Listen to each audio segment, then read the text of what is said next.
Praise lord. క్రీస్తునందు ప్రేమైనటువంటి దేవుని పిల్లలైన మీ అందరికీ ప్రభువైన యేసుక్రీస్తు వారి పేరిట నా శుభాభివందనాలు తెలియజేసుకుంటున్నాను. అలాగే ఈ యొక్క సమయంలో మరి ఆల్ మైటీ మినిస్ట్రీస్ యూట్యూబ్ వీక్షిస్తున్నటువంటి వారికి, అలానే సబ్స్క్రైబర్స్ అందరికీ కూడా ప్రభువైన యేసుక్రీస్తు వారి పేరిట నా యొక్క శుభాభివందనాలు తెలియజేసుకుంటున్నాను. ఈ యొక్క సమయంలో ప్రభు మాటలను మనం వినటానికి, ఆ మాటలను బట్టి మనం మన జీవితాన్ని దేవుడికి ఇష్టమైన రీతిలో మలుచుకునటానికి మరి ఎంతగానో ఈ యొక్క మాటలు అనగా దేవుని మాటలు మనకు ఉపయోగకరంగా ఉండబోతున్నాయి. ప్రైజ్ లార్డ్, హల్లెలూయా. అవును, ఇవి ఎలాంటి పరిస్థితులు అంటే, మనము చూస్తున్నాగానే, మనతో మాట్లాడుతున్నాగానే మరి ప్రాణమును విడిచిపోయేటువంటి పరిస్థితులు ప్రపంచాన్ని అల్లుకున్నాయి. ఈ దుర్దినాలలో, ఈ భయంకరమైన పరిస్థితుల్లో మరి మనం ప్రభువు కోసం నమ్మకముగా బ్రతకలేకపోవడానికి గల కారణం, ప్రభు కోసం మనం ఉన్నతముగా ఉండటానికి మరి కుదరనటువంటి జీవితాన్ని మనం ఈరోజు జీవిస్తూ నివసిస్తూ బ్రతుకుతూ కనిపిస్తున్నాం. అయితే ఇలాంటి మరి దయనీయకమైనటువంటి పరిస్థితుల్లో దేవుడిని కోల్పోతున్నామేమో, ఆయన సన్నిధిలో అభివృద్ధి పొందలేటువంటి జీవితాన్ని అనుభవిస్తున్నామేమో, ఎండిపోయినటువంటి జీవితం, మోడుబారినటువంటి జీవితం. ఒకవేళ అలాంటి స్థితిలో గనక ఈరోజు నీవు ఉండబోతుంటే దేవుడు నిన్ను మార్చబోతున్నాడు. ఆమేన్. ఆ స్థితిలో నుంచి నీవు సంపూర్ణమైనటువంటి దేవుడిలోనికి రావటానికి కావలసిన ఆయన వాక్కులను ఈ సమయంలో మనం వినబోతున్నాం. ఎలాంటివి అంటే అవి మునుపెన్నడూ చూడనటువంటివి, మనకు ఏ మనుషుడు చెప్పలేనటువంటివి, అవి హృదయ గోచరం అవ్వనటువంటి మాటలను ప్రభు ఈ యొక్క సమయంలో మనతో మరి మాట్లాడటానికి సిద్ధం కలిగి ఉన్నాడు. రండి చూద్దాం. యోహాను సువార్త 4వ అధ్యాయం 28వ వచనం. రండి ఈ మాట చదువుకుందాం.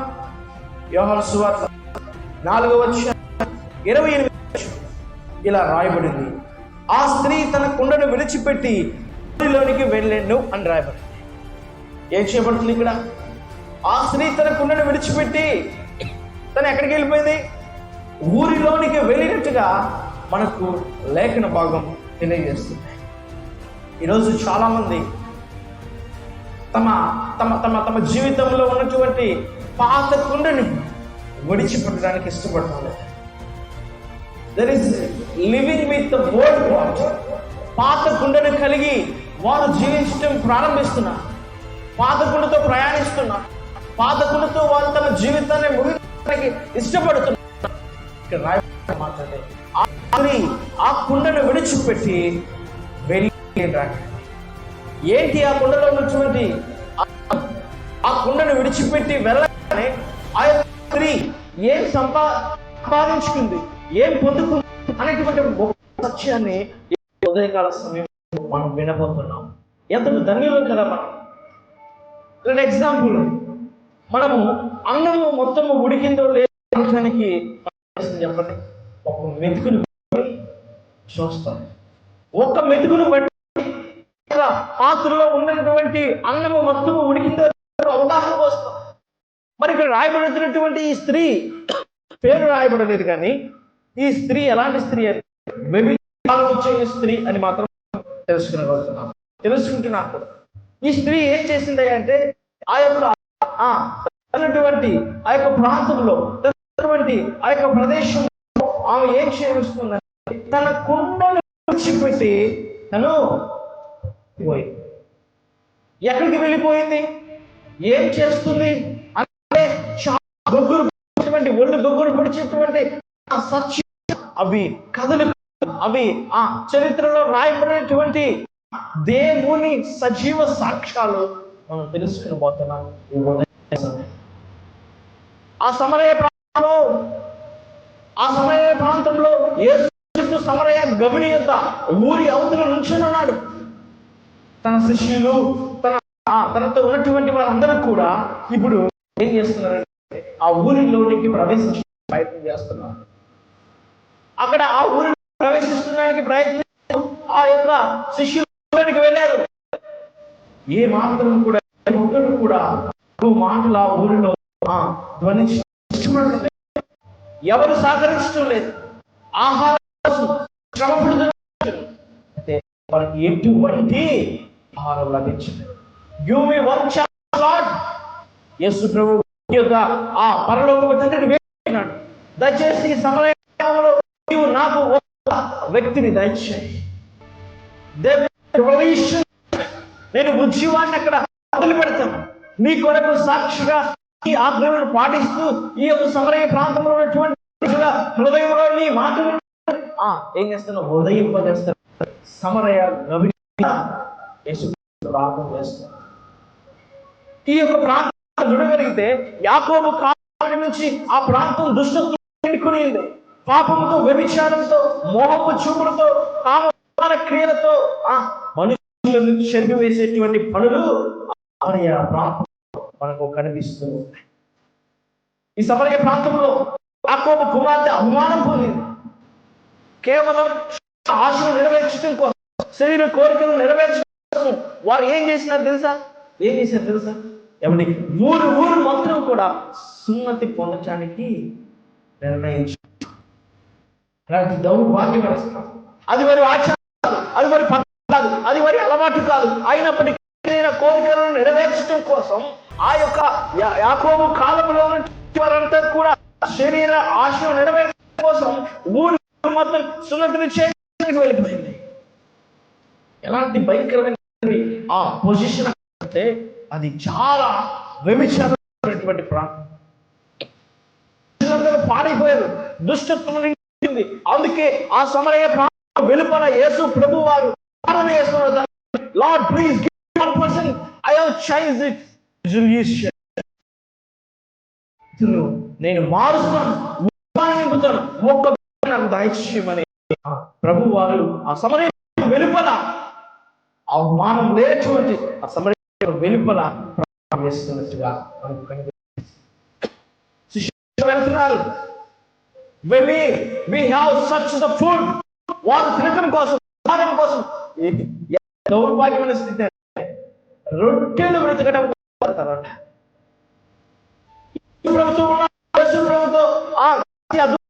చేశారు. కలిగి ఉన్న శిష్యులు ఇప్పుడు ప్రాంతంలోకి వెళ్ళి యేసు ప్రభు లోక రక్షకుడు మీకు గౌరవ ఎంత ఉన్నాడనేటువంటి ఆ యొక్క ఆ స్వార్థను వెళ్ళి చెప్పడానికి ఏం చేస్తున్నారు? సర్చ్ ఫర్ ద ఫుడ్, ఆహారం కోసం ప్రయత్నం చేస్తారు. ఈ సమయం తనకున్నది విడిచిపెట్టి ఇప్పుడు ఏం చేసింది చెప్పండి? ఏం చేసింది తెలుసా? ఎలా ఉద్యమాన్ని తీసుకొచ్చింది. పరిస్థితుల్లో ఉన్నటువంటి సమరయ ప్రాంతంలో ఆమె ఎలాంటి ఆ యొక్క ఉద్యమాన్ని తీసుకొచ్చి ఆ ప్రజల యొక్క మార్పు కోసం, ప్రజల యొక్క ఔన్నత్యం కోసం, ప్రజలు బాగున్న నిరీక్షణ కోసం ఈ యొక్క వ్యభిచారైనటువంటి స్త్రీ తనకు పెట్టి వెళ్ళిపోయింది. ఈరోజు చాలా మంది అనేక మంది అనుకుంటున్నారు, నేను ప్రభువులో బ్రతుకుతున్నాను, ప్రభు యొక్క మాటలను విశ్వసిస్తున్నాను, వారిని పాటిస్తున్నాను, సంఘంలో పెద్దగా ఉంటున్నాను, సండే టీచర్గా ఉంటున్నాను, సంఘం నా వంతు ఒక పాత్రగా నేను ఉపయోగిస్తున్నాను, కానీ ఇంకా జీవితంలో సంతోషం లేదు, నెమ్మది లేదు, శాంతి లేదు, సుఖం, గొడవలు, కొట్లాటలు, మనసు కలహమైపోయింది. అభివృద్ధి జీవితం, that is a barren life, ఎండిపోయినటువంటి జీవితం. ఇప్పుడు ఎలా వర్ధింపజేస్తావు చెప్పు? ఇంకా నీ పాతకుండా అలానే ఉంది. ఏ విధంగా అయితే వ్యభిచారపు స్త్రీ దుష్టత్వంతో నిండినటువంటి ప్రాంతంలో గొప్ప ఉద్యమాన్ని తీసుకురావడం కోసం తన పాతకుండను విడిచిపెట్టిందో, దెల్ విల్ బి షేక్, అదని ఏమంటారంటే దెల్ విల్ బి షేక్, మార్పు పరిస్థితి తలకిందులైపోయింది. ఆ యొక్క ఊరిలో, ఆ యొక్క ప్రాంతంలో తన ఏంటంటే వ్యభిచారం చేయటువంటి ఇప్పుడు మారిపోయి ఆమె ఆ ప్రాంతానికి ఆదర్శవంతులుగా అక్కడ మనకు కనిపిస్తుంది. ఎందుకంటే తనతో ఉన్నటువంటి పాత కుండను విడిచిపెట్టడానికి ఇష్టపడేవాడు. ఎప్పుడైతే పాత్రను విడిచిపెట్టవో, ఎప్పుడైతే కుండను కలిగి నువ్వు ఇంకా బ్రతుకుతుంటావో, నిన్ను వాడుకోవడానికి ఏమాత్రం ఇష్టపడు. ఎందుకు ఇష్టపడంటే ఆయన పరిశుద్ధులను రాయబడింది. ఆయన మహిమనిలో ఉండాలంటే మాలిని లోకమైనటువంటి పాపంతో పాత కుండ ఇంకా ఈ నూతన సంవత్సరంలో దాన్ని అలానే పట్టుకొని ట్రావెల్ చేస్తాం. ఎలా దేవుడు నీ దగ్గర ఉండాలని నువ్వు ఆలోచిస్తావు, ఎలా దేవుడి సన్నిధిలో అభివృద్ధి పొందాలని ఆలోచిస్తావు. అంటున్నాడు, నీవు ఆ కుండ పెట్టడం మొదలు పెడితే నేను ఆశీర్వదిస్తాను. నేను ఎక్కడ ఉన్నాను తెలుసా? నీ హృదయ తలుపు ఎందు. ఎవరు తలుపు తీస్తాను? ఎవరు పాత కుండను విడిచిపెట్టడానికి ఇష్టపడతారు? ఏమండి, ఎవరు విడిచిపెడతారు చెప్పండి? యేసు ప్రభువు ప్రార్థన చేస్తారు, దేవా దయచేసి ఈ గ్రామం నాకు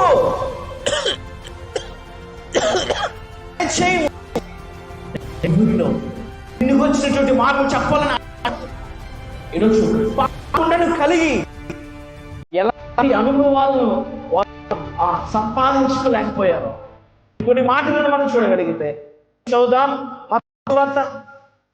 19వ అధ్యాయం, మత్తయి రాసిన సువార్త 19వ అధ్యాయము 27వ వచనం. వాటికి ఎంత అద్భుతంగా ఉంటుందో. మత్తయి సువార్త 19వ అధ్యాయం 27వ వచనం. పేతురు, ఇదిగో మేము సమస్తమును విడిచిపెట్టి నిన్ను వెంబడించితిమి కనుక మాకేమి అని ఆయనను అడిగాడు. ఎలాంటి పరిస్థితి వల్ల హృదయంలో అంటే పాత విడిచిపెట్టడానికి ఇష్టమైనటువంటి అపోస్తులైన ఆ యొక్క దృష్టిలో హృదయంలో ఇప్పుడు వచ్చేస్తుంది. ఏంటంటే ఇప్పుడు ఉన్న శిష్యులందరూ ఆ పేతురుని చేశారు. మనందరము యేసును వెంబడించడం కోసం సమస్తాన్ని విడిచిపెట్టి డాక్టర్ ఇంకా అనేకమైనటువంటి గవర్నమెంట్ ఉద్యోగాలు పెట్టాం. మరి ఇప్పుడు యేసు ప్రభువును వెంబడించినప్పుడు, యేసు ప్రభుతో ఉంటున్నప్పుడు మనకు ఏమైనా దొరుకుతాయా? మనకి ఏమైనా ఉంటుందా? మనకేమైనటువంటి ఫలితం ఉంటుందా? అందరూ పేతురుని ఏం చేస్తున్నారు? యేసు ప్రభు ఎదుటికి వస్తున్నాడు. విషయం ఆగండి, నా మనసు అదే కోరుతుంది. వాళ్ళని విడిచిపెట్టి, ఓట్లు విడిచిపెట్టి, కుటుంబాన్ని పెట్టాను వెంబడిస్తున్నాం. ఇప్పుడు మనకి ఏమి లభిస్తుంది, ఏమి దొరుకుతుంది, మనకి ఏమి సిద్ధం ఉంది అనేటువంటి ఆలోచన కూడా ఉందని పేరు అనుకొని ఆలోచన చేసుకోవచ్చు. ఇప్పుడు మీరేం చేస్తారు? అక్కడికి వచ్చి యేసు ప్రభు మత్తయి సువార్త 19వ అధ్యాయము 27వ వచనం. పేతురు, ఇదిగో మేము సమస్త విడిచిపెట్టి నిన్ను వెంబడించితిమి గనుక మాకేమి దొరుకుతుంది ఆయనను అడుగగా. యేసు ప్రభు అంటే మనిషి అనుకుంటున్నారు, దేవుడే కదా అని అనుకుంటున్నారు. ఎలాంటి జీవించాడు తెలుసుకోవాలి. దేవుడి చనిపోయిన వారిని బ్రతికించడం, స్వస్థత పరిచయం, అలాంటి అద్భుత కార్యంలో వరాలను వర్తిస్తే ఇప్పుడు పేతురు హృదయంలో పాత్రను కలిగినటువంటి వారి జీవితం ఏం చేస్తున్నారు? యేసు ప్రభుని కూడా ఘోషించడానికి వినలేదు. ఎవరనుకుంటున్నారు? రక్షకుడు ధరించిన వాడు, నరుడు ధరించిన వాడు నీ వెంట నీతో ఉంటే వాళ్ళ హృదయంలో ఎలాంటి కోరికలు వచ్చినాయి చూడండి. టెరబుల్ పీపుల్, దైవికమైన పాత కుండని పేతురు ఏం చేశాడు చెప్పండి. పేతురు యేసు ప్రభువుని అడుగుతున్నాడు, మాకేం లభిస్తుంది నీ దగ్గర? ఈరోజు నీవు ఆ పరలోకాన్ని కలిగి, దేవుణ్ణి కలిగి ఉన్నప్పటికీ కూడా ఇంకా కుండను కలిగి నీ హృదయంలో ఆయనను విసిగి దోషాడుతూ వస్తున్నావా? అయితే యేసుక్రీస్తు వారు అంటే వీరిని మార్చాలి. ఎలాంటి పరిస్థితిలో ఉన్నటువంటి వీరందరినీ కూడా మార్చాలి. వారి దగ్గర ఉన్న పాత కుండను నేను బాగు చేయాలనుకున్నాను. వారి దగ్గర ఉన్న ఓల్డ్ పాటను విడిచిపెట్టి వారిని మరలా చేయాలనుకున్నాడు. చెప్పండి, చెప్పండి, ఏం చేయాలనుకున్నాడు చెప్పండి. ఆయన ఏమనుకున్నాడంటే ఏం చేయాలనుకున్నాడు చెప్పండి. ఆయన ఏమనుకున్నాడంటే వారిని మార్చాలని. భయంకరమైనటువంటి దయనీయమైన పరిస్థితిలో ఉన్నప్పుడు ఇప్పుడు ఆ యొక్క దేవుడు వారిని మార్చాలని నిర్ణయించుకున్నాడు. వారి బ్రతుకులు మార్చాలని, వారిలో ఉన్న పదకొండ స్వభావములు తీసివేయాలని నిర్ణయించుకున్నాడు. పట్టుకుని ఇప్పుడు ఏం చేశారు? చెరసాలలో అలాంటి పేరు హృదయంలో ఏం చేశాడు? ఆయన హృదయంలో దేవుడిని విసిగించేటువంటి ఆలోచన కలిగిన శిష్యులు వారందరూ కూడా శోధిస్తూ వస్తూ, ఒకవేళ ప్రభుత్వం ఉన్నది పైకి చెప్పలేకపోయినా హృదయం పాతకుండా స్వభావం కలిగినటువంటి పేతురు పేతురును పట్టుకొని ఎక్కడేశారు చెప్పండి. చెరసాలలో వేశారు. చెరసాలలో వేసి ఇప్పుడు రాజు ఏం చేశాడు? రేపు ఆ పేతురు యొక్క తలను శిరస్నానం చేయాలని, నరికివేయాలని ఆజ్ఞ చేస్తున్నాడు. ఇప్పుడు పేతురు ఆ యొక్క చెరసాలటువంటి వాళ్ళందరూ చేస్తున్న పని ఏంటంటే ఇప్పుడు ఏం చేస్తున్నారు? వాడు ప్రారంభించారు, ప్రార్థన చేయడం ప్రారంభించారు. దేవుడిని నెమరు వేసుకుంటూ, గుర్తు చేసుకుంటూ స్తుతి ఆరాధనలు చేస్తున్నాను. ఇలా చేస్తున్నప్పుడు వెంటనే పరలోకంలో ఒక మీటింగ్ జరిగింది. ప్రభువైన యేసుక్రీస్తు వారు వెంటనే ఒక మీటింగ్ ఎలక్ట్ చేశారు. Let me call to the all angels come to him. అందరూ నా దగ్గరికి రండి, అందరూ కూడా ఒక మీటింగ్ ఏర్పాటు చేసి వారితో చర్చించుకుంటున్నాడు. కింద భక్తుడైనటువంటి నా పేతురు చెరసాలలో వేయబడ్డాడు. ఇప్పుడు అతను ఏం చేయబడాలి? రక్షింపబడాలి, చెందాలి. అయితే మీరందరూ కూడా ఏం చేయాలి? ఇప్పుడు ఎవరు వెళ్ళి ఆ పేతురుని కాపాడాలి అన్నప్పుడు we have the call, I am going for this నేను పేతురును కాపాడుతాను ఒక దూత వచ్చింది. వెంటనే చెరసాల దేవుని ఆరాధిస్తుండగా, ప్రార్థిస్తుండగా చెరసాల గోడను బద్దలు చేసి, ఎలాంటి అద్భుతం పేతురు చేసి, ఎలాంటి కలిగాడు, ఎలా మాట్లాడాడు, హృదయంలో ఉన్నటువంటి ఆలోచన ఎలా మార్చుకున్నాడంటే పేతురు పాతకుండా స్వభావం విడిచిపెట్టాడు. ఇప్పుడు ప్రభువు వాడుతున్నాడు, ప్రభుత్వం అభిసాక్షి అయ్యాడు, కోసం సాక్షిగా సువార్త చేయడం ప్రారంభించాడు. ఇప్పుడు అతనికి కూడా ఏం చేయబడ్డాడు? దేవుని అద్భుతం. మనం అనుకుంటాం వాస్తవానికి మేము మీ సన్నిధిలో కూర్చోడానికి, మిమ్మల్ని ఆరాధించడానికి కూడా మేమేమైనా అనుకూలం. మేము కనీసము మీ సన్నిధిలో ఆరాధించడానికి తగినంత అర్హత కలిగిన వారిని కాదు. ఒక నిర్ణయానికి నువ్వు మరి రాముడికి ప్రభు ఇష్టపడుతున్నావు. రండి, ఎంత అద్భుతంగా ఉంటుందో. రాజులు రాసిన 2వ గ్రంథం 2వ అధ్యాయం 3వ వచనం. అంతటా ఆ పట్టణమున్న చోటు రమ్యని ఏలిన వారైనా నీకు కనబడుచున్నది కానీ నీళ్లు మంచివి కావు. ఒక భయంకరమైన పరిస్థితిని మనం చూస్తున్నాం. అది ఎంతో విచారమైనటువంటి పరిస్థితి, అది ఎంతో బాధకరమైనటువంటి పరిస్థితి. అక్కడ ఏముందంటే ఆ ప్రాంతంలోని ప్రజలు ఎలీషా వెళ్ళినప్పుడు, ఆ యొక్క ప్రాంతములకు ఎలీషా వెళ్ళినప్పుడు ఆ యొక్క ఎరుకో ఉన్నటువంటి ప్రజలందరూ కూడా ఏలియా దగ్గరికి రాబట్టినప్పుడు వారందరూ ఆ ఏలియాను చూస్తూ మొరపెడుతున్నారు, నా ఏలిన వాడా, నీ కనులకు ఎంతో రమ్యముగా కనిపిస్తున్న ఈ దేశము ఇప్పుడు ఏమైంది?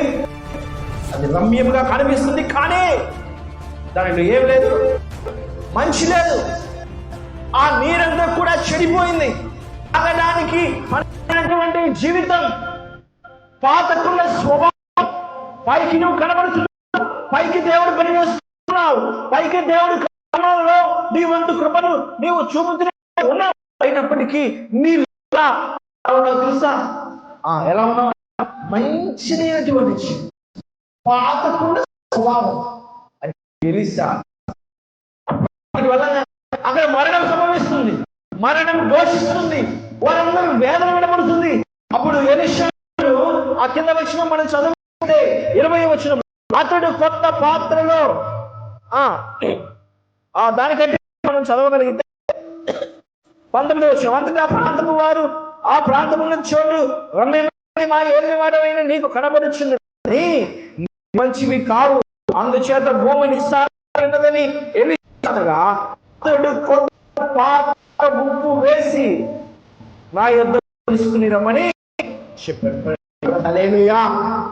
చూడండి ఎలా అంటే వారందరూ అనుకుంటున్నారు, బహుశా మేమేమో ఇక్కడ నీరు లేక ఆ తాగడానికి పనికిరాక నిశ్చయమై షావు బ్రతుకుల్లో ఉంటే ఎలీషా కొత్త కుండని తీసుకురమ్మంటాడేంటి ఏమండి అనుకున్నారు. అయితే ఎలీషా మీరు కొత్త కుండని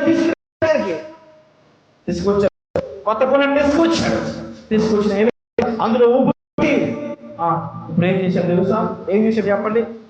అతడు ఆ నీటి పోయి 20లో వచ్చినాం, అతడు ఆ నీటి ఎందుకు పోయి అందులో ఉప్పు వేసి యెహోవా సెలవిచ్చగా ఈ నీటిని నేను బాగుగా చేసి కనుక ఇక మరణము కలుగకపోవును ఉండదు అని. కాబట్టి నేటి వరకు ఎలీషా చెప్పిన మాట ఆ నీరు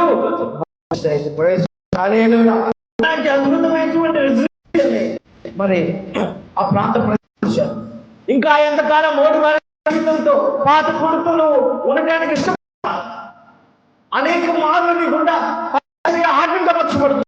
దేవుని మనిషిని ఇబ్బంది పడుతున్నప్పుడు, ఆ యొక్క బాధపడుతున్నప్పుడు, ఇంకా కఠినమైన కలిగి పాత సంఘం నిండిపోయినప్పుడు వాడుకోవడానికి ఇష్టపడుతుంది.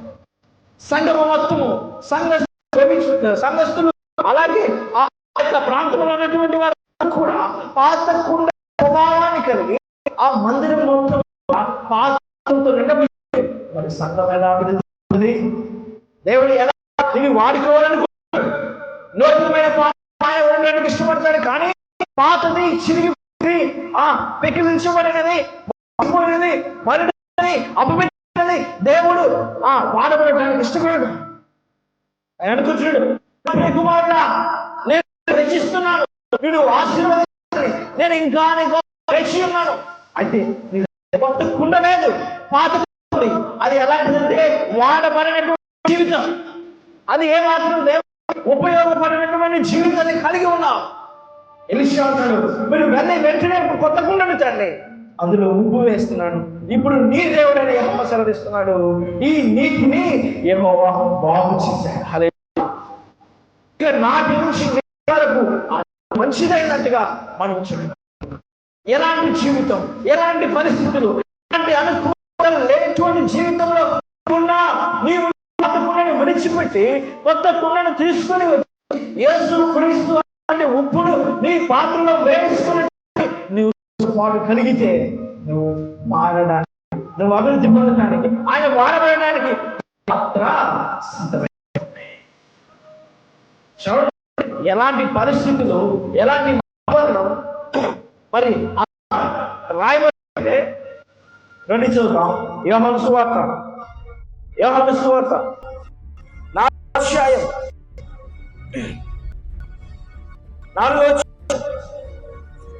అధ్యాయం 28వ వచనం. స్త్రీ తన కుండను విడిచిపెట్టి ఊరిలోనికి వెళ్ళింది. ఇప్పుడు ఎక్కడైతే యేసు ప్రభుకి ఆహారం లేదో, ఎక్కడైతే యేసు ప్రభు వినటానికి మనుషులు అవకాశం లేదు, ఇప్పుడు ఏం చేయబడి ఆ ప్రాంతానికి స్త్రీ యేసు ప్రభు వారికి ఆహారంగా ఏ ప్రదేశం ఉంది చెప్పండి. ఎక్కడికి వెళ్ళినా ఆయన మాటలు అనేక మంది స్వస్థ పొందుతున్నారు.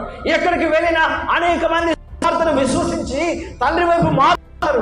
వారు తన పాపమును విడిచిపెట్టి మనసు పొంది పశ్చాత్తాపము కలిగి యేసును వెంబడిస్తుంటే ఈ సమరయ ప్రాంతంలో మనకు యేసుకి ప్రవేశం లేకుండా, అందుకే స్త్రీ ఆయన విడిచిపెట్టి వెళ్ళిపోయింది. వెళ్ళి ఏం చేసిందో తెలుసా? ఈ సాక్ష్యాన్ని సంపాదించింది తెలుసా? ఎలాంటి పరిస్థితులు తీసుకొచ్చింది తెలుసా? ఎలాంటి ఆ యొక్క భయంకరమైనటువంటి పాపంతో కూడినటువంటి ఆ యొక్క ఆ సమరయ ప్రాంతంలో దేవుని ఫలించడానికి ఆమె ఎలాంటి స్థిరమైనటువంటి నిర్ణయాన్ని తీసుకుంటే రెండు ఎక్కడ చూద్దాం. 43వ వచనం. ఆ 2 దినములైన తరువాత ఆయన నుండి బయలుదేరి గలిలయకు వెళ్ళెను అని రాయబడింది. ఎక్కడైతే ఆహ్వానం లేదో, ఎక్కడైతే ప్రవేశం లేదో, యేసు ప్రభు వారు వచ్చిందారో అక్కడ యేసు ప్రభు వారితో మాట్లాడడానికి ఆ స్త్రీ వెళ్ళి ఇప్పుడు ఏం చేసిందంటే ఆ యేసు క్రీస్తుని 2 దినాలు ఆ ఊరిలో ఉండటానికి ఆహ్వానం. నా హృదయంలో వచ్చిన నీవు, హృదయంలో ప్రవేశించిన నీవు, నా హృదయంలో నీవు మా ఊరికి నీవు అవసరమై దయచేసి మా ఊరిలో నీ మాటలు ప్రభు అని యేసు ప్రభు వారి పాదాలు ఆయన వెంటనే తీసుకుని వచ్చి ఆ 2 దినాలు మీటింగ్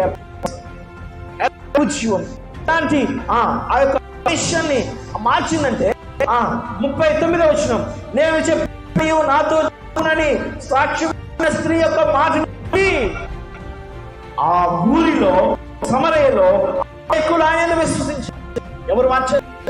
ఎవరు రెజల్యూషన్ తీసుకొచ్చారు? ఎవరు ఉద్యమాన్ని తీసుకొచ్చారంటే వ్యభిచారం చేయబడిన స్త్రీ. ఏమండి, ఎలాంటి పరిస్థితులు చూడండి. వ్యభిచారం చేసే స్త్రీ తన విడిచిపెడితే వెంటనే దేవుడు తమను నూతన పాత్ర పగిలిపోయి వాడబడిన పాత్ర కుండను బాగు చేసి ముప్పు వేసి ఆ కుండ ఇప్పుడు ఏం చేసిందంటే ఆ ప్రాంతంలో ఆమె చేసింది తెలుసా? నేను చేసినవన్నీ నాతో చెప్పిన ఇచ్చిన ఈ స్త్రీ యొక్క బట్టి సమరయంలో అనేక మంది ప్రభును వేడుకుంటున్నారు. దయచేసి 2 మా దగ్గర ప్రభు మమ్మల్ని మార్చుకొని నూతనమైనటువంటి అక్కడ ప్రభు నీవు పరిస్థితిలో ఒక వ్యభిచారం చేయబడిన స్త్రీ తన ప్రవర్తన మార్చుకొని ఊరిలో మందిని మార్చడానికి పూర్తినప్పుడు ఇప్పుడు నీవు ఎలా మరి అంత స్థితిలో లేవు, మంచి ఉన్నతమైన స్థితిలో ఉన్నావు, మంచి ప్రేమైనటువంటి మనసు కలిగినటువంటి నీవు ఎంత హృదయాలలో దేవుని నిలబడడానికి ఉండటానికి ప్రయాసపడుతున్నారు. జ్ఞాపకం చేసుకో ఆ యొక్క లైన్ కుండను విడిచిపెట్టి కాలం ఇంకా పాత కుండను ఉంచుకొని అభివృద్ధి లేని జీవితం, ఫలితం లేనటువంటి జీవితం, ఫలించలేనటువంటి జీవితం, ఇతరులకు ఉపయోగకరం లేనటువంటి జీవితాన్ని కలిగి ఆయన నేను వాడుకోవడానికి ఇష్టపడుతున్నాడు. ఆయన నేను అభివృద్ధి చేసి తన పనిలో నేను ఏర్పరచుకొని తన మాటలను ప్రచురడానికి నిన్ను సేనగా ఏర్పాటు చేసుకుంటే నువ్వు పాత కుండను కలిగావు. పాత కుండను అలానే బ్రతుకును కొనసాగిస్తావు. ఆ పాత కుండ ఇష్టం లేదు. ఇప్పటికే నీవు కోల్పోయావు. పాత కుండ వలన దేవుడు వాడబడినటువంటి స్థితి నీవు అనేకమంది పరిస్థితులు కూడా పోయావు. దేవుడు అంటున్నాడు ఎలీషాతో, ఒక కొత్త పాత్రను తీసుకునిరా, అందులో ఉప్పు వెంటనే నిస్సారమైనటువంటి నీరు మారిపోయింది. ఇప్పుడు మనము కూడా నిస్సారమైపోయాం. భక్తి లేదు, ప్రేమ లేదు, దేవుడే ఏం లేదు, మనకు భయం లేవు. నిస్సారమైన జీవితాన్ని దేవుడు ఎలా వాడుకుంటాడు, ఎలా ఇష్టపడతాడు నేను చెప్ప. ఇష్టపడితే సమరయ ఎలాంటి ఉద్యోగాన్ని చూడు, పేదల మనసును ఎలా మార్చిందో చూడు. రావాలి పాత్రతో సంవత్సరంలో నువ్వేం చేయబడాలంటే దేవుని వాడబడాలి. సమస్య అక్కడ రాయబడుతున్న మాట నుంచి నీకు గుర్తుకోవట్లేదా? మనకి అక్కడ రాయబడిన మాట చూడండి. నేను చేసినవన్నీ నాతో చెప్పిన ఈ స్త్రీ యొక్క మాటను బట్టి ఆ ఊరి సమరయులు అనేకులు ఆయన యందు విశ్వాసం ఉంచిరి. ఆ సమరయులు ఆమె ఎందుకు వచ్చి తమ ఎందు ఉండమని ఆయనను వేడుకొని ఆయన అక్కడ 2 దినములు ఉండెను. ఆయన వినినను ఇంకా నమ్మి ఆ స్త్రీని చూసి నీవు చెప్పిన మాటను బట్టి కాక మా మటుకు మేము విని ఈయన లోక రక్షకుడని తెలుసుకుని నమ్మచ్చు. ఎంతమందికి నీ పాట పడుతుంది, ఎంతమంది హృదయంలో దేవుడి పాటలు వెళ్ళటానికి దేవుడు ఏర్పాటు చేస్తున్న నీ పాత్రను ఉపయోగిస్తుంది. మందిరంలో అనేకమైన వెండి పాత్ర, బంగారం పాత్ర, ఏ పాత్ర కానీ ఉండాలనుకుంటున్నావు. ఈ పాత్ర వాడబడాలంటే అది మునుపటి కంటే అధికమైన అధికమైన మహిమ నేను ఉండాలి. తీసుకోండి ఆయన దగ్గరికి బాగు చేయగలిగిన యేసు ప్రభు దగ్గరికి నీ తీసుకొచ్చి నూతన మార్చుకొని అందులో యేసు ప్రభువుటువంటి వాక్యము సాధారణ జీవితం మధురంగా మారబడుతుంది. ఈ సమయంలో ఈ మాట ఫలించి మరి నేను కట్టబడి ఫలించి మనము ఎంతైనా నమ్మదగిన దేవుని కలిగి ఆయనలో అభివృద్ధి పొందడానికి ఉపయోగపడాలని కోరుకుంటూ నేను ఈ మాటలు గమనిస్తున్నాను. పేదరిని కూడా వారు మరి అమూల్యమైనటువంటి పరిచయం ఎవరి వంతు వారి ఒకరితో బాధపడలేక మీ గురించి అన్ని ప్రార్థించడానికి సిద్ధంగా ఉన్నాను.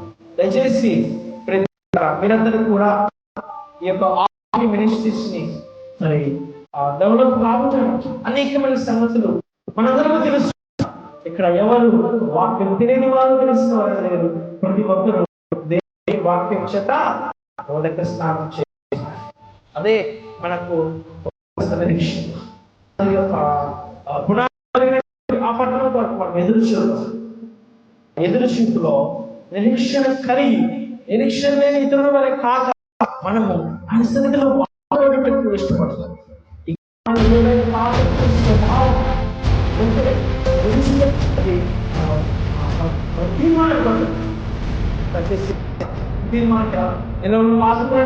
బాగుంది మార్చి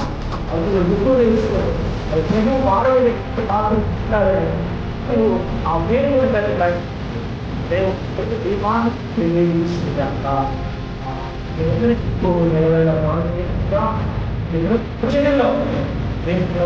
వాడబడాలి.